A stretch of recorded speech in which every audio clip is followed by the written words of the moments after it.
Okay, who's ready to go swimming? It's a beautiful day. Welcome to the Excellent Universe channel.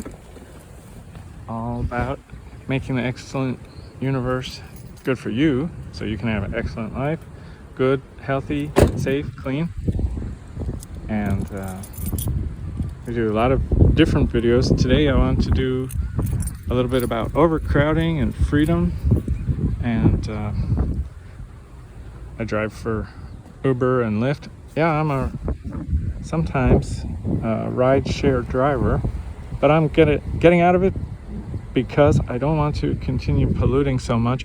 So frankly, I use it just to get to where I need to go. So in other words, I'm sharing the ride and reducing pollution a little bit per person because the ride is shared.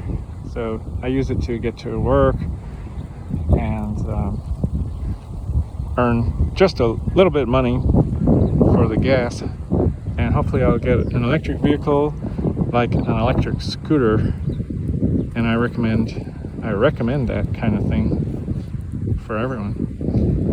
But this morning was an interesting activity that made me think about freedom.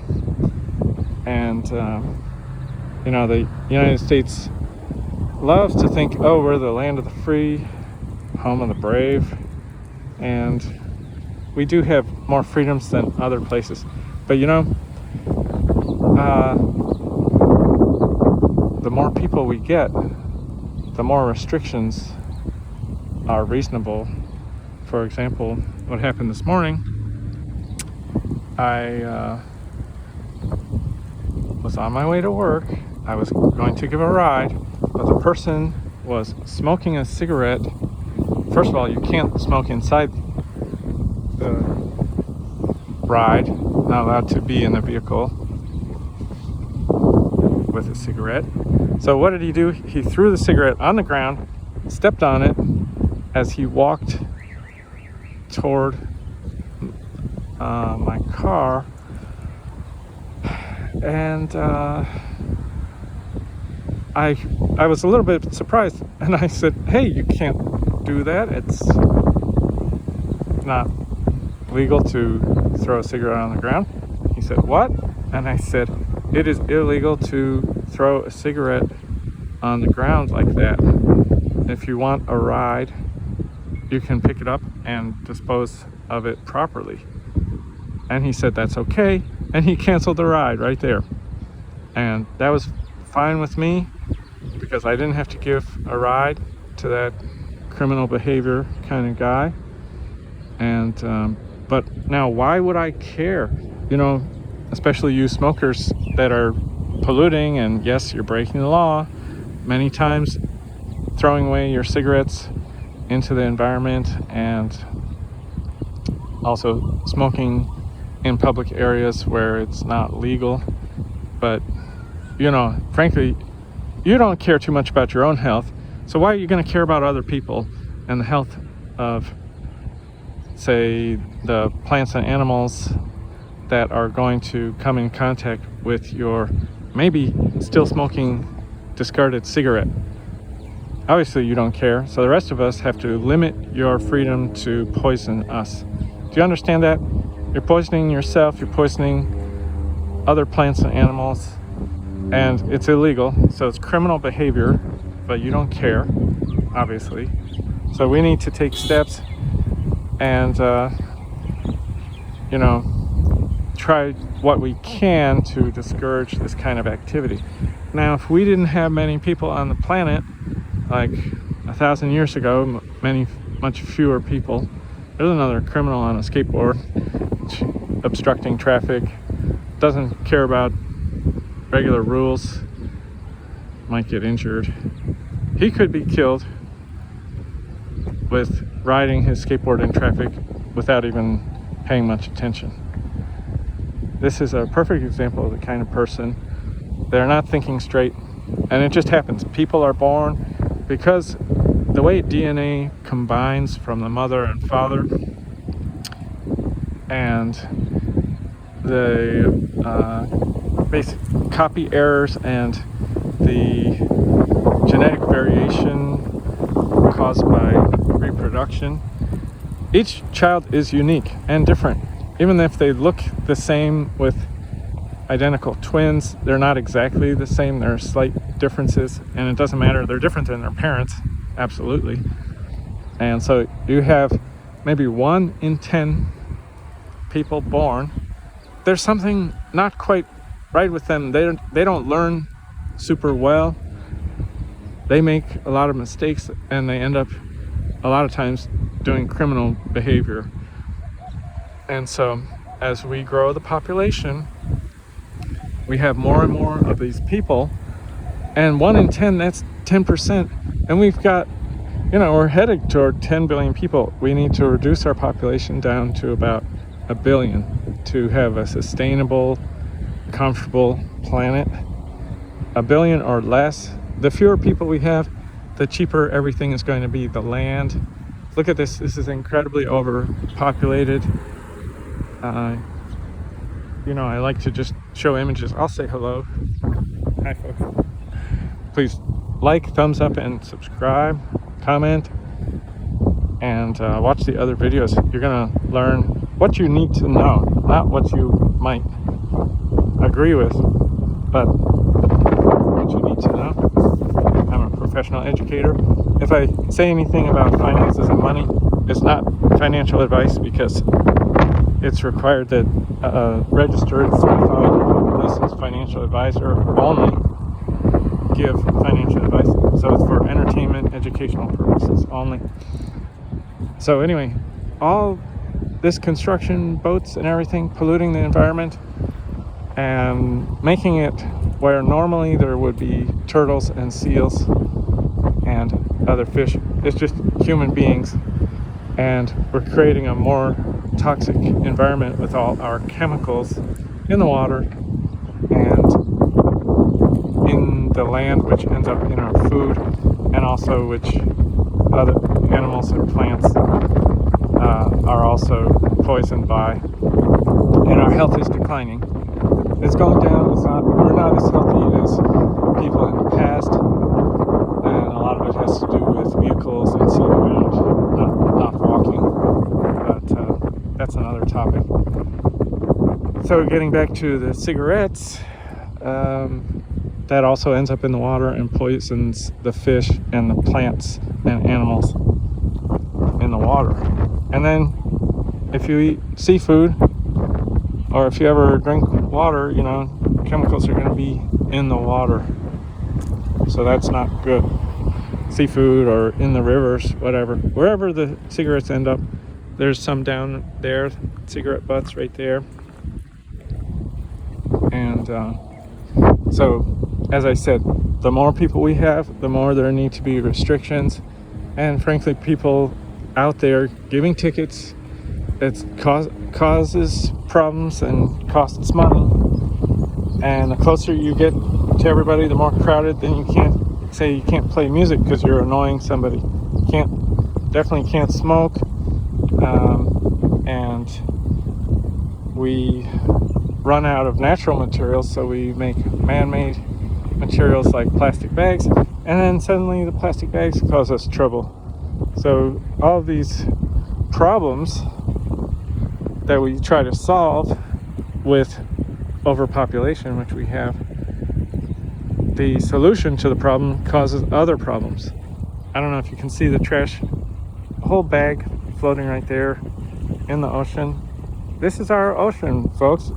We've created a polluted planet because we have way too many people near the ocean, and we don't take care of it. So, and if you look at countries that have gone like very controlled, for example, China, it's because they have over 1 billion people, and people that are out of control, and so to have a peaceful society, they are very harsh. You can't even say certain things. Like in the United States, we say we have freedom of speech. Of course, you can't make threats. That's illegal. And false warnings. There are certain things you can't say, but in general, countries that are so crowded. Well, Thailand, you can't express negative opinions about leadership, for example, the king or whatever.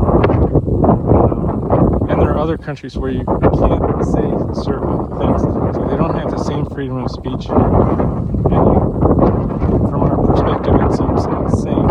But when you get to their population density and size, and you have people who are not very smart because they're poor nutrition, making vast numbers of people with low IQs. Sorry if it's so windy, it's gonna cause a lot of noise. Sorry about that. That's climate change for you. It gives us wind. I'm just making a joke. But so as I said, very crowded places with people that aren't that smart, they're going to have restrictions on even speaking. You just can't say certain things. You know, you guys just be quiet, because if they didn't restrict that, they would have chaos.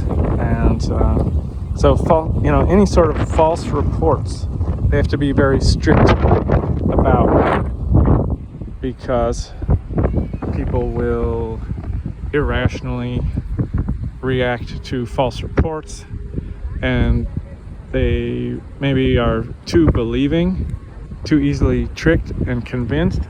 And so even certain religions, or maybe most religions, are heavily restricted as well in crowded countries. Excuse me.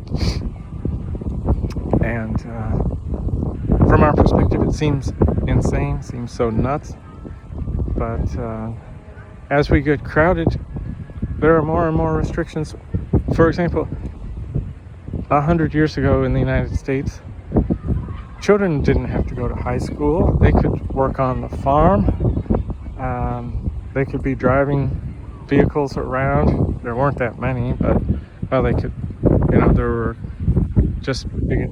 were cars and horse carts still around in the 1920s.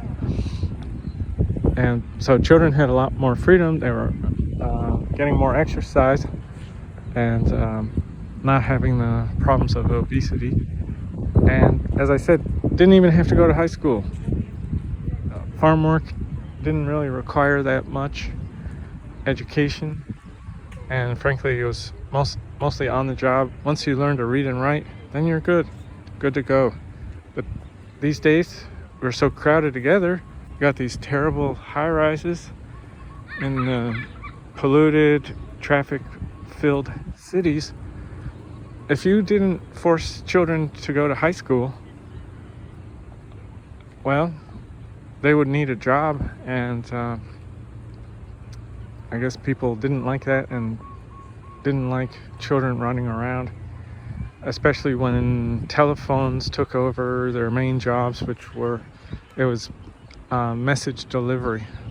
That's what a lot of children in cities did before education to high school was mandatory, because they were young, they wanted to run around, and people needed to communicate.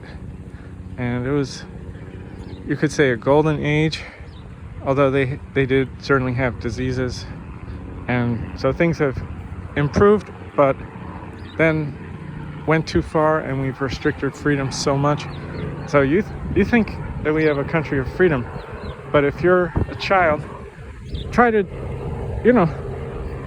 run a business, or maybe trade stocks, or do certain things. Try not going to school. Well, actually, I can't recommend that because it's illegal, so I'm not recommending it. But if you tried it, you would discover people would quickly say, "Oh, you're breaking the law. You're not in school." So yes, we allow homeschooling, but the children, in general, are heavily restricted. We don't have human rights for children the same way we do for adults. And people justify it. They say, well, children need to learn to survive in the modern society, so we have to force them to go to school. They have to learn much, much more than children did in the past. And look at the stress and all the diseases and mental problems they're having. So a lot of it has to do with overpopulation we need to reduce peacefully through having fewer children over slowly, long time, reduce our population. All these high rises, you need to look at things differently. Anything over 2 stories is bad. For each plot of land that's owned, 50% or more should be green space, trees and grass. That's why I come to this beautiful park. It has grass, it has trees, you got the ocean, and a lot of people come here to feel good, because being surrounded by noisy traffic and concrete, it's hard to feel good, and it's certainly not healthy. It causes terrible traffic issues when you have high rises, and as I said before, bad health, because we don't need to walk around, we're not getting the exercise, we're taking buses, mass transit, and cars. So we need to change this so that with 90% of our population reduced, so we get down to 1 billion or fewer, and have walkable towns. We shouldn't even have cities. Cities are just terrible, bad for health, polluted. We move to sustainable energy, wind and solar on people's 2-story homes, rooftops with beautiful yards. Then they'll get exercise taking care of the yards and the gardens. They'll be able to grow their own food, because, you know, modern food that you buy many times prepackaged, prepared in a factory, or fast food, all this factory food and food grown by large farms is obviously full of chemicals and covered in chemicals.